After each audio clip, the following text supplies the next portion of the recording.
Hello and welcome to podcast 361 of 5-Star Potential, your weekly Football Manager podcast. I'm Doop, and on this week's pod, with Dave on his holidays and Matt pretending he's working, I have a hot and steamy date with my favourite Mr. Madden that I know, my second favourite Madden that I know. Actually, my third favourite Madden that I know, Mr. Mad FM. How you doing, buddy? Welcome to the stream. The stream? Crikey. I haven't streamed this week yet, but it's just gone into autopilot. I'm not. How you doing, mate? You anymore. good? Are you well? I'm good. So what? Nick Madden is number one. Who? John Madden, NFL commentator. Who's Nick the other Madden would be number one. I think the Madden franchise is probably number two. Thought so. Yeah. And actually, probably that mad cat lady down the road is probably higher than you as well. So, I'm still in the Champions League spots in Doop's world, in Doop's head. Until somebody, you'll be in the European spot definitely until somebody unexpectedly wins the FA Cup and knocks you out. Anyway, on this week's pod, well, it was all right. It'll be fine. On this week's pod, we will be bypassing our usual save updates. Cue the boos in the comments again, as this time we have FM25 again on our mind. I haven't given my opinion on the pod, so here we go. So we are going to have an in-depth chat about centre-back roles and pairings in Football Manager, seeing as every single club seems to be on the hunt for defenders this window, from which we speculate whether we think there'll be any new centre-back roles in FM25, eyes emoji, and if there is time, we may even have screw it. We're definitely going to have a quiz. If we're not doing save updates, we've got to have a quiz, and at least this way, I can show Mr. Azzopardi how you nail a quiz. But before that, I haven't spoke to you properly, Matt. How have you been? Have you got anything exciting happening? Are you well? Any winners or losers? I mean, you can mention England, and I mean, we can cut this now, but it's either come home or it fucking hasn't. One of the two. As England make their second Euro final back-to-back? Should I talk about... Should an Irishman talk about England? I know the standard response is, well, Ireland aren't even in the fucking tournament. You got a new manager, though. You got a new manager? Yeah, to which every Irish person in the country tweeted back and said, who the fuck is this guy? So he used to manage Iceland, right? Iceland and Jamaica, apparently. I have a feeling he was hired because... he was probably the only candidate that is able to say he beat England in a competitive tournament, and I reckon that's just got him the job because he was in charge of Iceland in 2016, I think, or 18, whenever that was. Yeah, that was maybe a sad day. Yes, so I can't pronounce his name. I don't know who he is, but it's. Do you know what I saw the tweet and I was like, "We're living in Football Manager," because this is literally a news item in Football Manager. Random manager name becomes Ireland manager. In my save, it's Ralph Ragnick, actually, so that's a bit better. But anyway. Oh, man, he's done awesome with Austria this kind of area. He did, yeah. So yeah, I don't know if that's a winner or loser of the week. I was going to say my loser of the week was you because I had to watch you finish off your spiciest curry dinner ever before we hit record. Maybe that makes me the loser of the week. No, I think the loser of the week is Mrs. Dupe, as my wife decides to break through my door to come and get my... I mean, I don't normally eat up in my office, I'll be honest, but I did because we were late to recording and Mad's got a very early flight to catch tomorrow. A little peek behind the curtains. So I sat enjoying a very spicy curry and she's come up and she's took it off me because apparently I'm finished, but I'm not finished. I'm only 28. I can only assume that she's more fearful of lying in the bed with you later for 8 hours and what might happen. Well, we'll see. Fair play to her. So I'm going to do my winners of the week and my loser of the week in one, and I've kind of touched upon it. No, do you know what? Fuck it. England are my winners of the week, regardless of the result tomorrow. Yesterday, I should say, actually, shouldn't I? I think the semi-final proved that they have the ability when a team comes at them to do well. And I think it shows that I'd like to think that they're going to give a good show against Spain. If they do and they lose, I'm not that bothered about it, I'll be honest, as long as they're giving it a good go. And fingers crossed they give it a good go. But it's amazing how quickly the country can change its thoughts and its opinions. Literally, yeah.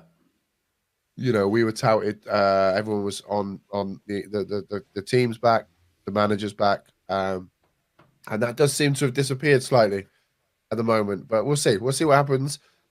Hopefully, next week's pod we're talking about Sir Southgate. Sir Gareth Southgate. Try that again. Yeah, exactly. Get my teeth back in. I I I personally actually, think Spain will be too much for us, and I do think Spain will beat us. They have some. They've got a very similar setup to Holland, which I think, to be honest, the way we set up with the four midfield really stifled them. They then put the extra midfield in the middle, which then kind of anti-stifled us. We kind of, what I mean by that is we still went about with the ball. They didn't kind of stop us having the ball. They just stopped us where we had the ball. I personally think we needed to open up. We needed to get Gordon on. We needed to get pace on the wings, and even put Watkins on as well, to be honest. But look, we got the result. We won the game. I just worry that Holland only really had Gakpo that would be dangerous. I know Xavi Simons, my highlight of the tournament, scored an absolute banger, but that's only because Pickford's got little arms. Apart from that, though, they had a couple of headers from corners, simple defensive errors on set pieces, but I do feel that Spain will score some of the chances that Holland had, because Holland doesn't have that like depth of quality. They only have kind of Gakpo. So look, we are going to go as underdogs. The thing big for time. me is it is my second ever final in my lifetime. My son's second ever final, and he's 8. So fair play to him. He I mean, to actually be, he knows us more being in finals than not being in finals. Just saying. yeah, it's probably similar to any kids who are Newcastle fans now because they just won't remember the bad times. But there've No, been plenty of bad times, and same with England. I yeah, guess like you know, you look back over the last few years, Southgate has an incredible record of going fairly deep into tournaments there, you know, like going semi-finals, finals. So just the only thing I'd be fearful of if I was an England fan would be this Spanish team as a test. When you look back on the last is it 5 games they've played? 6? yeah, This is going to be far different. But I was listening to a podcast and there was a very good point that if Spain score first relatively early, we'll have a hell of a game because England seem yes, to be reacting very like it's almost like they need to go down to galvanize and rally, and then that might be a hell of a game. You'd love if it was a hell for leather, you know, balls to the wall kind of a final rather than everyone's kind of fearful and type. But Spain don't play that way, which is good. So yeah, I hope it's just a really good open game, and there's no like if it was France and England in the final, that was a final nobody wanted to see. no. So the fact that it's Spain will be interesting. Did you see the tweet, by the way? There was a tweet that has a Is it photo of that we? Jesus Navas Oh, okay. Yes, playing against 22 Gareth years. Southgate in like Oh, really? 2008 or something. Yeah, literally Okay. UEFA Cup 2008. Southgate was still in Middlesbrough and he was just coming through at Sevilla and they played in the Yeah. Europa League or UEFA Cup. Okay. And yeah, that's like what 16 years ago. It's funny how time Mental. goes. So I've got a couple of things I want to show you. England will Oh. become the first team in major tournament history. Okay. What record has England broken, lad? Little quiz before the quiz. They have broken or they will break it if they win. They have broken all as of when the first whistle blows against Spain. What record have England broken? So I'm pretty sure it was the latest goal scored in a semi-final because I think I heard that today. Maybe, but that's not the one I'm going on Okay. about. I'm going to give Or it else to you it's 'cause you something won't about get it. coming back from being behind or something. No, No. that might be another No. one, but that Okay. isn't the one I'm talking of.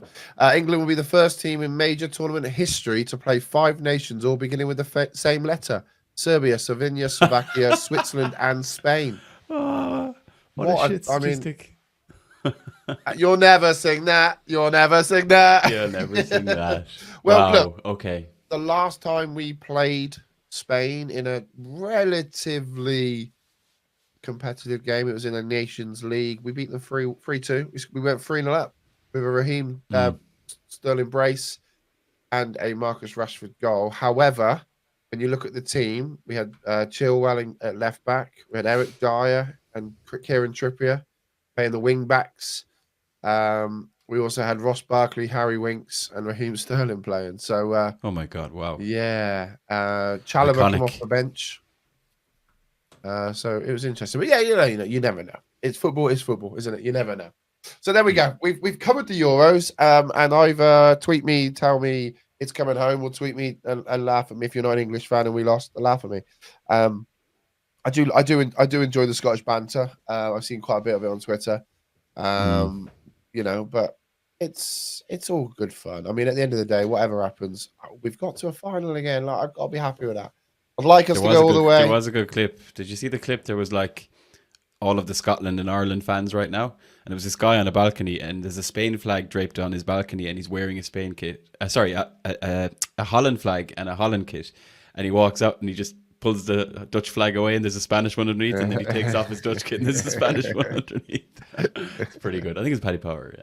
Naughty. Yeah, Paddy Power quite good with that sort of stuff. Mm. Anyway, we said we're going to do a 20-minute pod, so we better crack on. Whom? I'll hand over to you. Do you want to do the spotlight this week? Ooh, I'm in control. I could do the spotlight. Let's change up a little bit.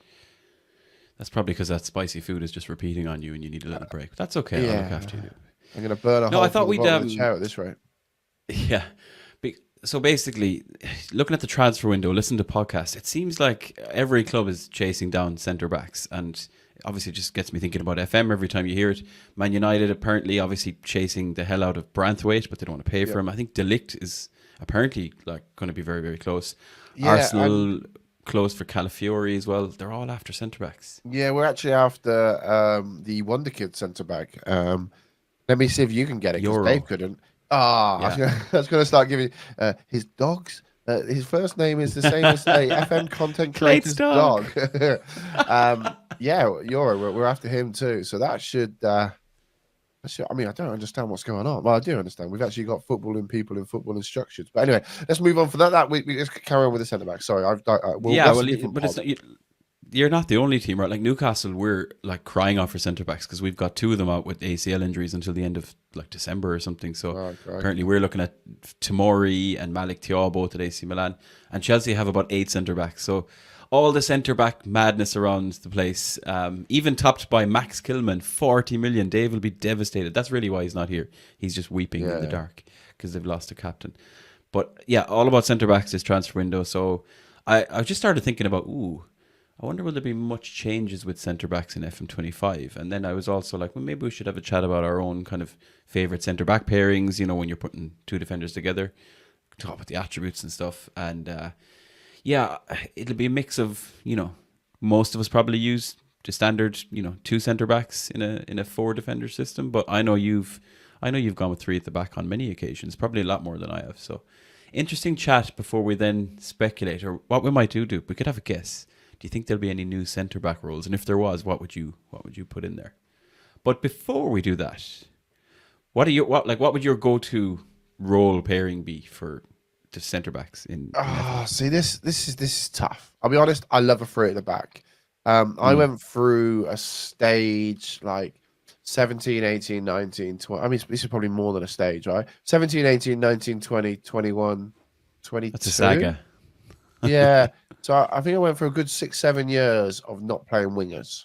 So not playing wingers, you can utilize those players elsewhere. And one of those places was at centre back. So we used to play 3 at the back, and that used to then help support because you had extra players in different roles basically. And actually seeing it with England, we touched upon England previously. The 3 at the back system looks quite sexy. It gives those 4 in the midfield a bit more freedom to roam and to play about. However, nowadays, I'm not that sexy with it, Mad. You would think like previously, I used to play like 2 wide centre backs with a libero in the middle, and thinking I'm hipster and cool. Nowadays, ball playing defenders on defend. Both? Literally both on defend. Really? Yep. Wow. Yep. Just love the way that they balance, they sit, and it is something that very much at this current moment in time and through with my my Cirencester Town save is I have defensive defenders, I have defensive midfielders, I have a attacking line of attackers, if you know what I mean. So even my wing backs are wing backs on support. I've got, you know, everyone is kind of on defensive and support at the moment in these roles. And it just seems to be how I like to see them play. There's many reasons. I mean, I think a lot of people believe different things from this role. I don't know whether people see that the ball playing defender side as a different role than it actually is. Um, it is a technically it's a difficult one to describe, but like it is one that is going to look to play passes, right? And I know that kind of says it on the tin, but I think people it is not one that it is gonna pass the ball around from the back, but it is gonna look to kind of ping it a bit further than what you Yeah. probably would expect. It's not looking at trying to tic tac it around the box. It is kind of very much, oh look, there's a guy on. Let's ping it up deep and have a good look. I'm assuming that is kind of we see that all the way through, whether it's on defend, stopper, or cover. Um, Mm. it, I'm actually reading the description here. It says here, unlike standard central defenders, the ball playing defender is encouraged to launch defense, splitting through balls from deep to generate counter attacking opportunities. So I think I think it's almost like it's a deep ball playing defender, not a ball playing defender. If I was thinking about a ball playing defender, I'd think somebody that's competent with the ball at their feet, happy to play around it in the back. Quite opposite to the no nonsense centre back who doesn't like to do all that sort of stuff. And with them both being on defend, one thing that does do is them in the defend duty will keep them very much parallel with their defensive partner, which is good. It means they'll hunt in packs. It will mean they'll work together, and also them just sat quite deep as well will stop them from getting the ball, the opposition getting the ball in the box. And I get everything from what I want from them.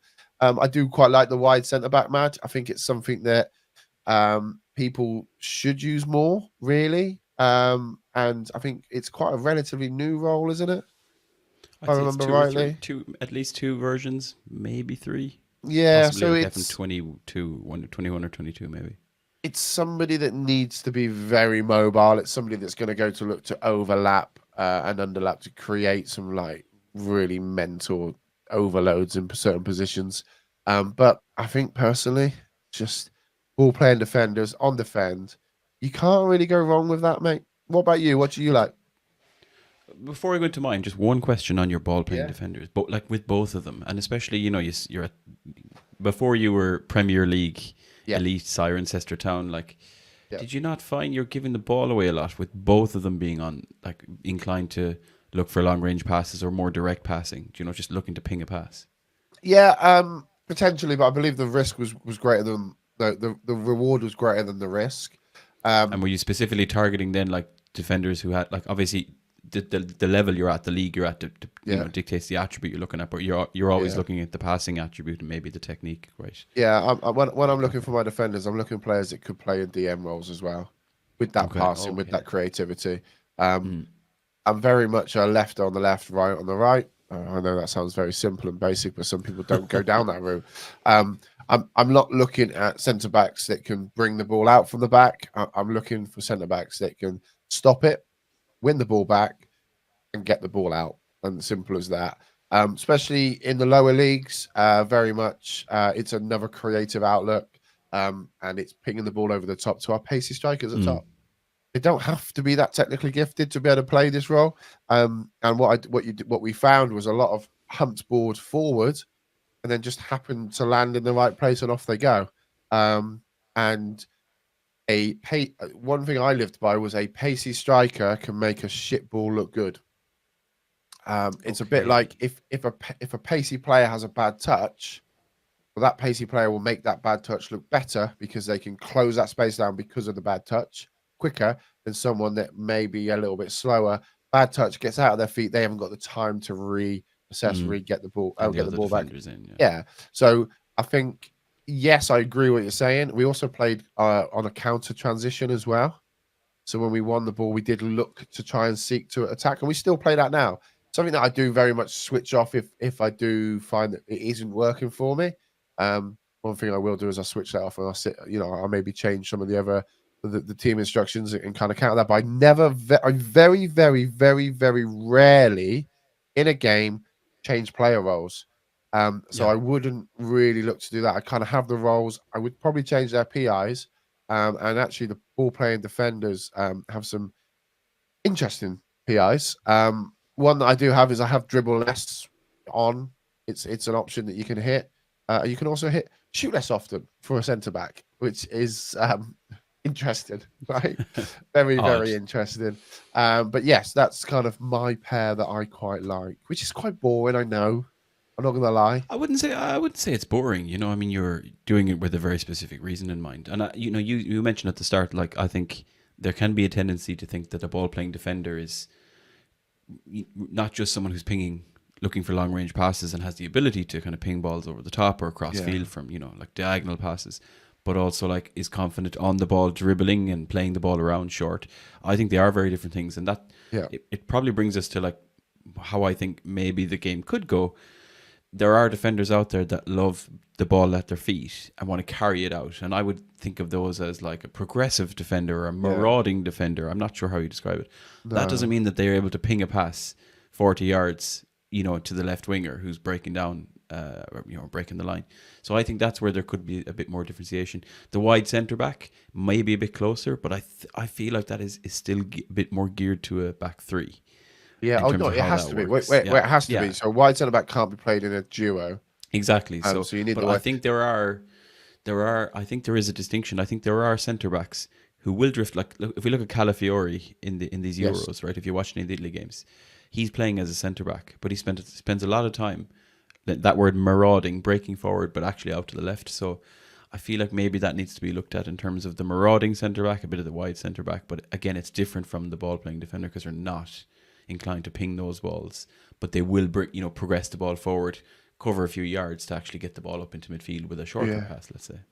Well, one thing I will say as well. Sorry to jump straight back to the ball player Mm, defender, but one thing when they first came out, because again, they're relatively new, if I remember right. They're not like when I say relatively new, I'm saying 5, 6 years. They're like they weren't.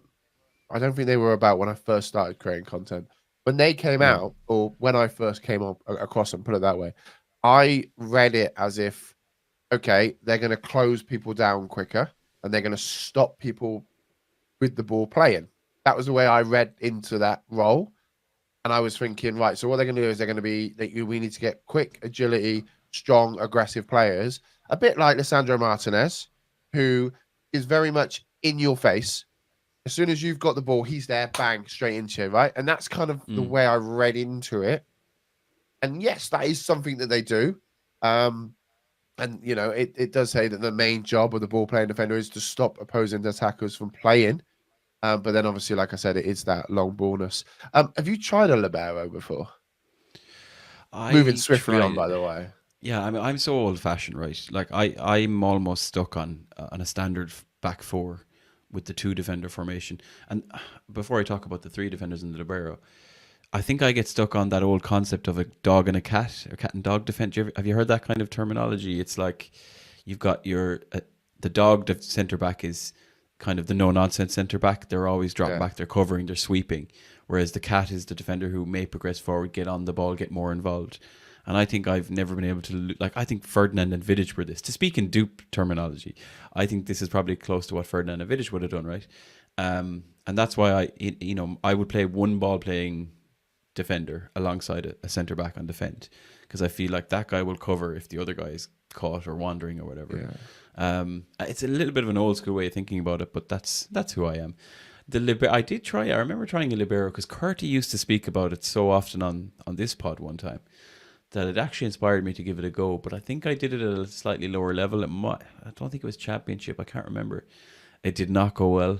I just don't think I had the quality of player to I, actually I mean, utilize the role. it is a tough role to play, but something that Yeah. is again, I want to say it's new this year, but smack me on the head if it's not.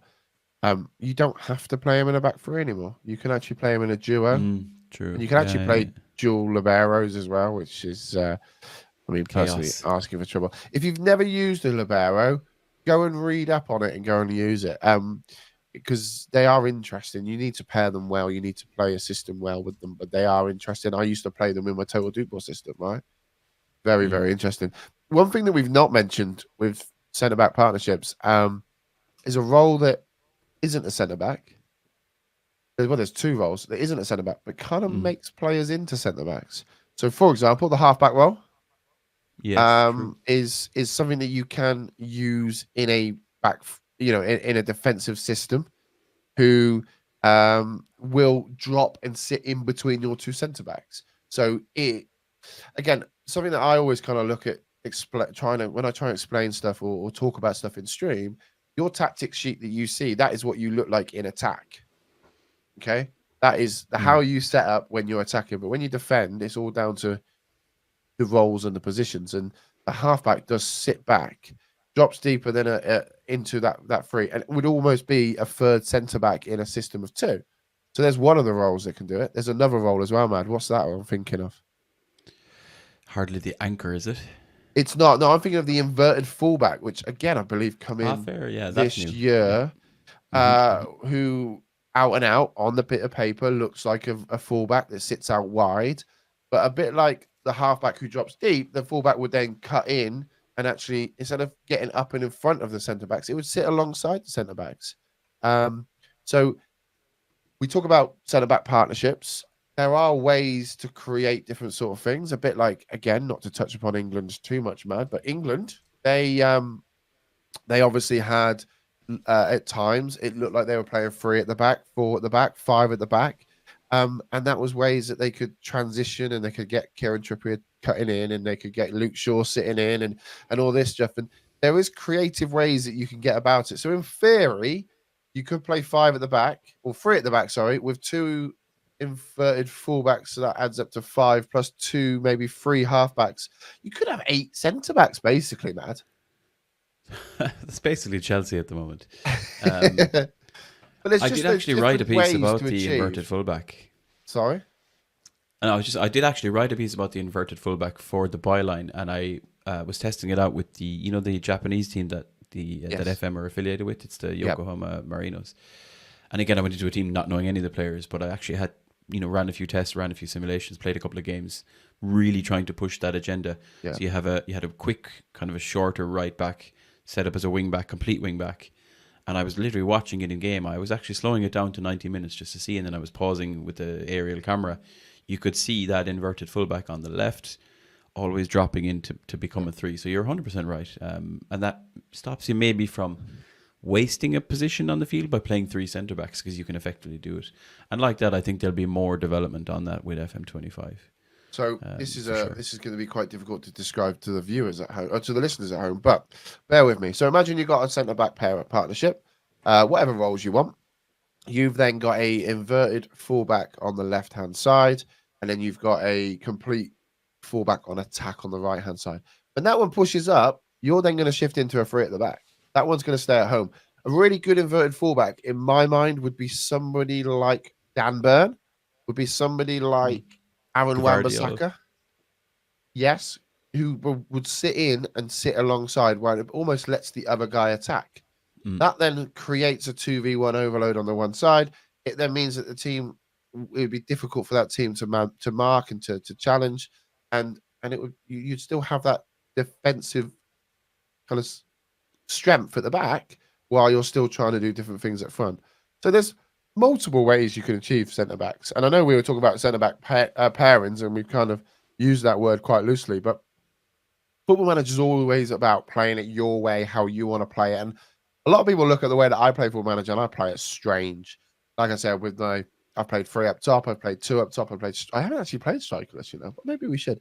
I play the Doop ball where I have all these players on the pitch, and I only have one centre midfielder, and the rest are kind of dotted around him. And I play like really counterintuitive instructions, and I can still get stuff to work. So, for example, I can put like shorter passing, but like passing to space and stuff like that. Which you would think that actually that counteracts what you want it to do. But I think there's lots there that you can have a play with. And you can really make a solid defense. One thing I don't do, I'll be honest, I'm not very good at it. My team scores goals. We don't stop goals often. It's very rare. It's very late into the game. I'm just actually scrolling through the achievements now to see if I have like the tank achievement of you have stopped. Yeah, set amount of clean sheets and stuff like that, because it's something that we don't do. I'm very much in the managerial You're the win kind of 4-3 school of thought, right? yeah. I'm from the school of I prefer I will score more than Yeah. you sort of thing. So Kevin I Keegan. That's just Kevin Keegan's that's it. I school. was trying to think Kevin Yeah, Keegan's yeah, yeah. Big school of time. thought, but I think it is. I think there's lots of fun you can have with it, though, mate. Well, Did as you? well, all those roles allow you more to replicate. Like, obviously, FM is designed to replicate real life, Simulation, and yeah, absolutely. you see it now. Like, so, arguably the most famous back four of all time was the Arsenal back four in the '90s, and they had Tony Adams and Steve Bold, who were Yeah, the most fucking no nonsense pair of lunatics you'll ever see.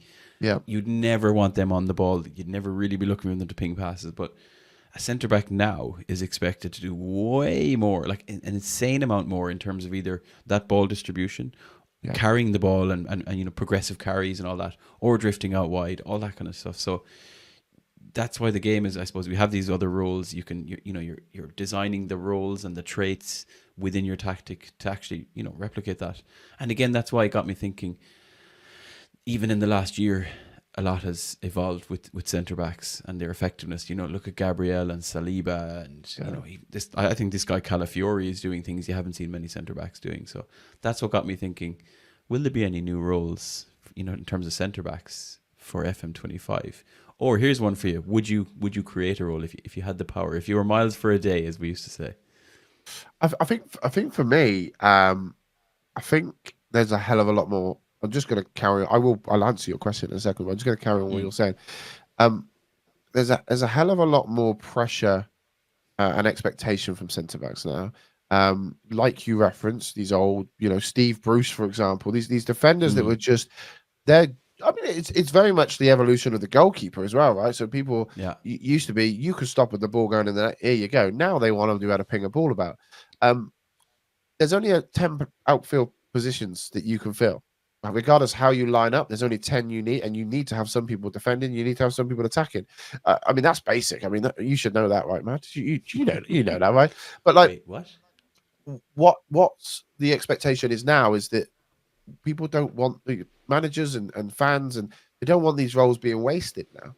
So you can't get away with now just being a no nonsense centre back. Not in the top divisions. You might get away with it in divisions below or Scotland, but in the top divisions in the world, you can't get away with that now. You need to bring more to the table, and that's where the technical ability does lie. Do I think that we need to bring more centre backs into Football Manager? I'm going to go with a really boring one here. No, I think what we got is brilliant. I think what we got is what we need. I'm not ruling out that if something amazing comes along, I'm not going to absolutely lose my load on it. But I actually think we've got everything that we need, mate. I really do. I think that in terms of how it could change, if I think it's either done through roles, so you're kind of getting a bit more specialized with roles, which Yeah. can get complicated, I would imagine, in the match engine, or you're looking at, you kind of touched on it. You mentioned like your tactic, how you see it is about when you attack. Maybe there's a bit more breaking down like defensive and attacking phases or something in terms of how you set up your tactic. So it'd be interesting to see now in a couple of months' time. But we know. Yeah. I think so. I think, like I said, I won't be upset if they bring a new role in. Don't get me wrong. I'm just not sure whether. I think everything that I see, I'm happy with at the moment. I can't. I'm just trying to make sure that I'm not missing a job. I do believe that there's going to be almost like the ball playing centre back goalkeeper role, that you're going to have like a goalkeeper as a centre back in the attacking transitions, who would then sit back, but it's not really a centre back role. That's more of a goalkeeper role. It basically, you're going to have support attack on sweeper keepers, plus you're going to like have to hold the mouse click button, left mouse click while you hit enter spacebar, up, down, left, right, center, and get the sweeper keeper extreme. Who I believe in the future, the football will go down that road where actually goalkeepers will be utilized more, and maybe that is long way down the line. Yes, the evolution of football. Yeah, from Doop and Matt. Crikey. I think that's answered all your questions, right? Yeah, I would say so. Yeah, I mean, it's thinking about all these different centre back evolutions, and I was thinking, if Man United sign De Ligt, that might work very well alongside someone like Lisandro Martinez if he's fit, right? Because again, you're looking at maybe it's the dog and cat kind of thing. It's the ball playing, silky defender alongside a rock solid, slightly more no nonsense defender. So I just think football's just evolving. Like you said it there, every role, every position, every player is expected to do a lot more than they ever were, and that includes centre backs contributing to attacking play and carrying the ball, like John Stones becoming a defender's hybrid midfielder all in one passage of play. It's crazy. So yeah, Pep is probably to blame for everything, but he usually is. Screw you, Pep. Screw you. Screw you, Pep. It's time to go to the quiz. There you go. Look at that. Ooh. Now, just for Dave, right? Oh, Dave, God. We know Dave's going to be listening. So I'm going to be honest with you. Before you go any further, the pressure.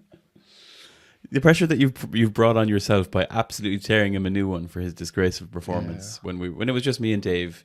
For anyone who missed it, by the way, it's about 2 or 3 weeks back. I did a quiz for Dave. It was Wonder Kids and their values in real life, and he really struggled. So I wanted to try and do something in a similar vein for you, to try and have you on a relative level pegging. We're not going to do Wonder Kids, though. A bit more topical, because we've just spent the last 40 minutes talking about centre backs, Doop. Really, really simple.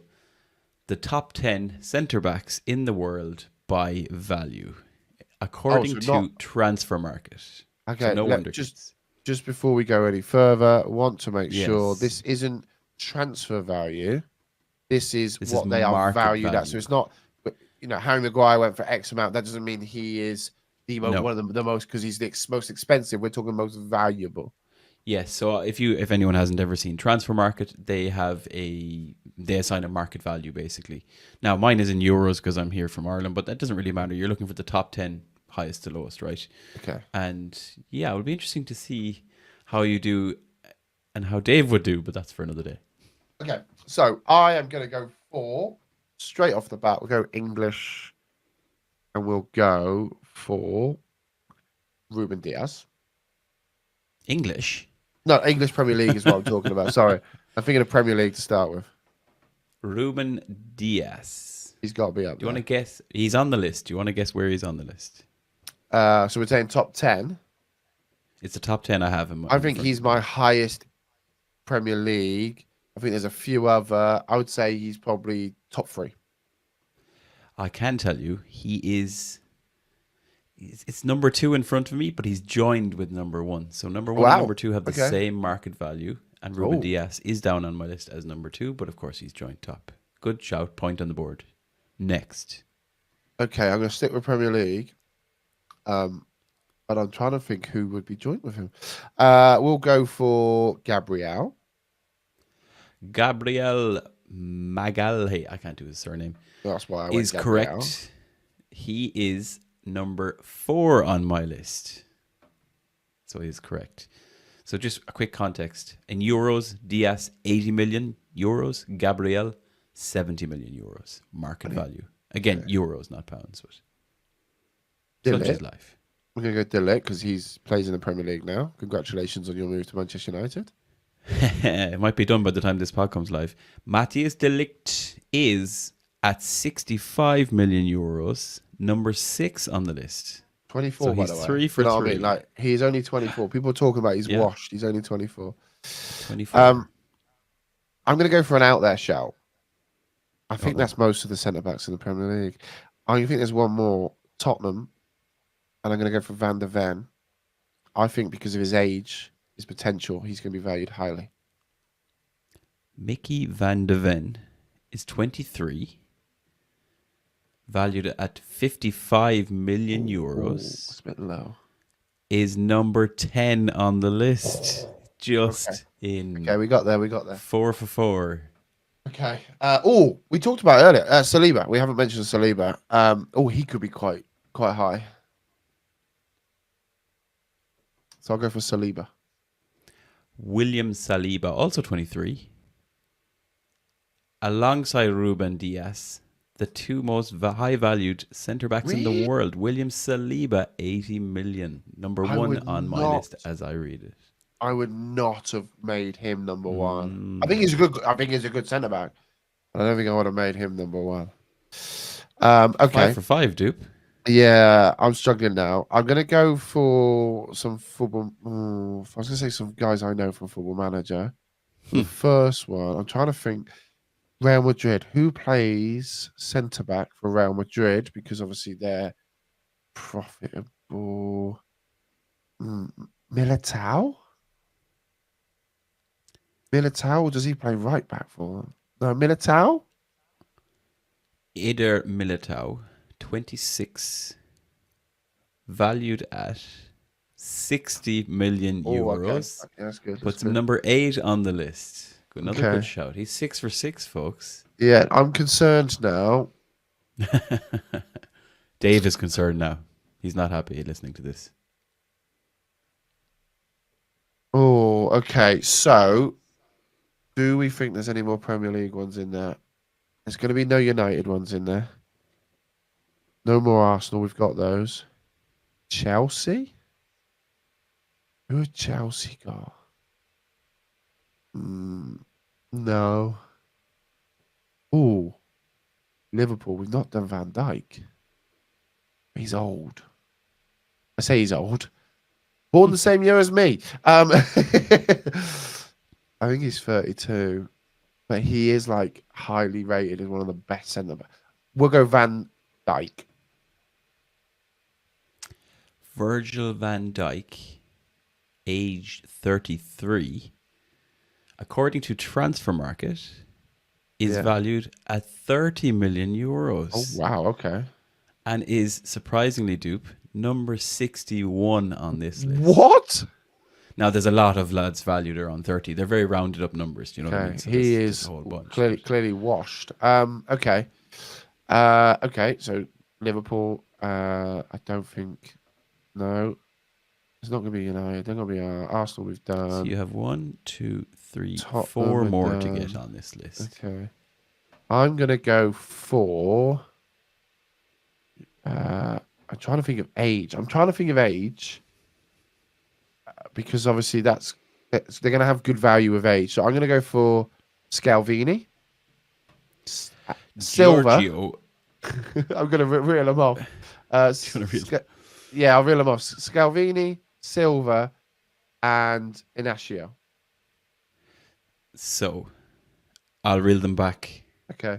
Antonio Silva, Yeah. 45 million, number 15. Scalvini, 45 million, number 16. Okay. Inacio, 45 million, number 17. So they're kind of in that round then. Okay. They're in the range, but they haven't broken into the top 10 according to Transfer Market.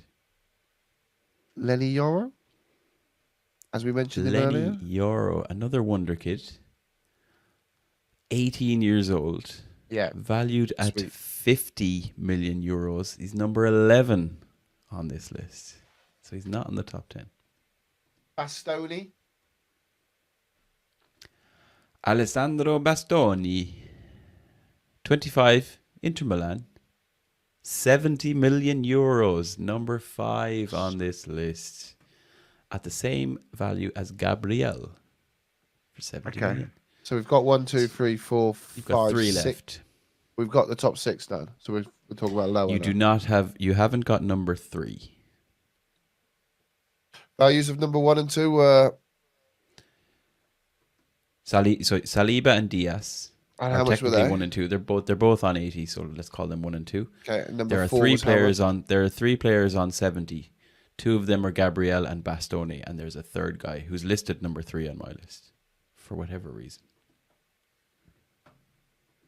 And then you need to get number 7 and number 9, who have a very similar value as well. Okay. Okay. Oh.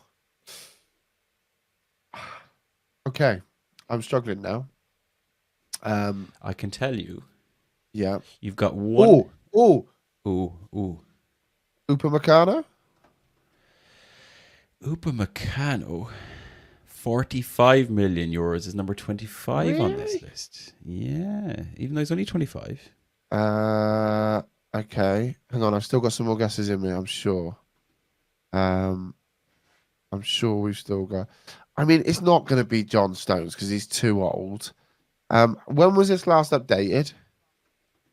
Because I'm It's kind of pretty real time. contemplating. These things are fairly real time. Transfer market they're very active. Do you know what I mean? I'm They're wondering very real whether time one of stuff. the lower ones would be like Mark Guy, because he's been doing well in the Euros, and I wonder Fair. whether that's Yeah. pushed him up.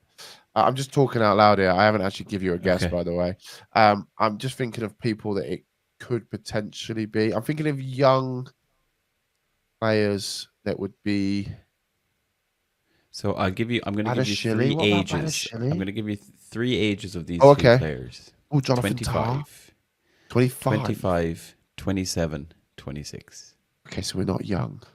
So you don't have to go too young. Gahey's number 28 on the list, valued at, Wow. Okay. I've lost it, 38 million. So 28. 38, sorry. So your ages there were in the top. So the three that you're missing, there's a 25-year-old, Yeah. there is a 27-year-old, and a Yeah. 26-year-old. One of whom is in Premier League, two of Yeah. whom who are not. One in the Premier League, two of them is not. So okay. What about 20? So Pavard. Pavard at 50 million is number 13 on the list. 28 years old. Oh, you fuck. Dave is loving this. He's in his car listening. He's like, yes, fucking take that, dude. Premier League. Pau Torres in the Premier League. Pau Torres, 45 million euros. Number 22 on the list. At least I'm coming up with names. Yes. Will I throw you another clue? Christian Romero, Premier League. Christian Romero, age 26, of course, Tottenham Hotspur, 60 million euros. He is number 9 on the list. I mean, I think he's good, but I don't think he's valued at that. Maybe the World Cup bumped him at some point. I don't know. Maybe, yeah. Yeah. So he's valued at 60 alongside Militao.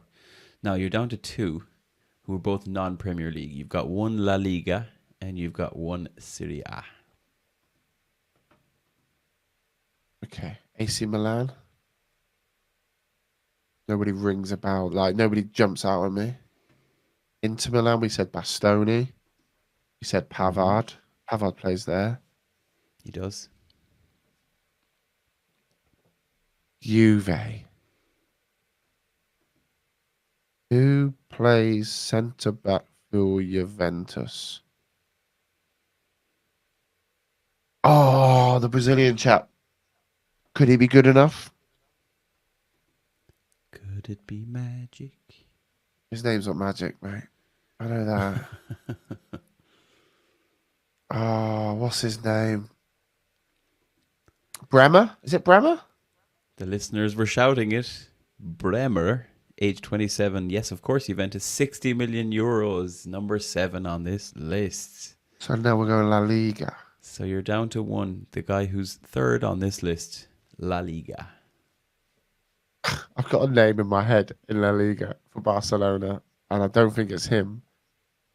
And That's it's a PK. Don't laugh at me.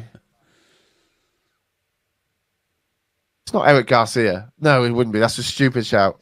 No, I think he's gone as well. I think he went to Has he Girona. gone? Okay.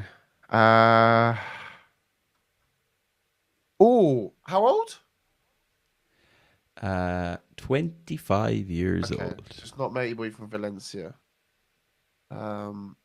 Moscow, or whatever his name is. Mm, Oh! him. Oh!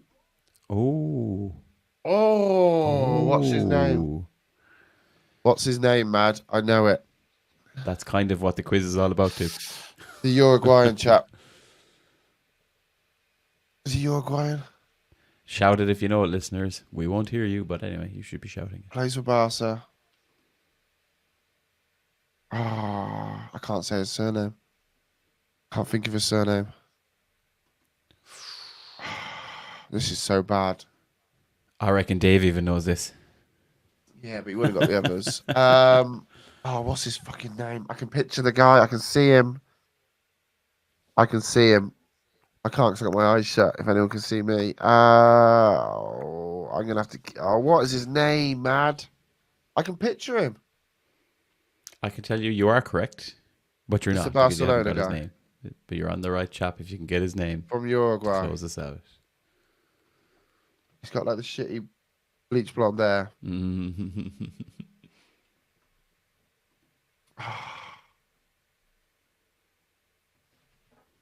Oh, I'm gonna fucking struggle with this. What is his name? Can you give me Let me try another? and give you a clue. I was gonna say. I think I've got the right guy. I just can't think what his name is. I'll have to give you a clue, I suppose. No, you don't have to. Right. Let's think about it. So, So what I can tell you is it is quite South American in terms of the spelling and pronunciation. There would be a bit of a in some part of his surname. Arujo. If you were pronouncing it. Well, if you were to actually say it, you might say Arajo. Arujo. Arajo. Lalujo. Ronald Arajo Ronald is the correct answer. Ronald Arajo. Yeah. name's that kid is Ronald. 70 million. I was like, how am I going to get him onto Ronald here in fucking shopping McDonald's? Who But anyway. the fuck has a baby, carries a baby for 9 months, and then it comes out and they go, "I'll tell you what, we're gonna call him Ronald." Clearly, Mr. Arajo's mother Arajo. decided exactly that. Oh, mate, Series that centre back though. was annoying. I think I did okay. I did You've better done, than Dave. you've done well now. Yeah, I think you did better than Dave. Sorry to break it to you, Dave, but I if do Dave sound got a them lot all, celebrate. he should tell us. If Dave gets them all, he can Dave tell us definitely got them truthfully. all. Yeah, he definitely got them all. He paused Okay, and Googled. brilliant. Well, I won the quiz, which is great. But that also does bring episode 361 to a close. You can find the links for both of us in the podcast description or by visiting 5starpotential.com, where you can find all of our latest Football Manager content. 5-Star Potential is available on YouTube, iTunes, Spotify, and most of our popular podcast apps or platforms, with a new podcast released every single week. Thank you all for listening. There'll be more from us next week, and maybe even a guest. If you're listening and you want to be a guest, we probably already recorded the next one. But anyway, get in touch. Until next time, peace out. Much love. Mad, say goodbye. And you got the floor for 5 seconds. 5 seconds. Goodbye, folks. It's been wonderful. I love you, Doop. I love you, Doop. I love you, Doop. I love you, Doop. I love you, Doop.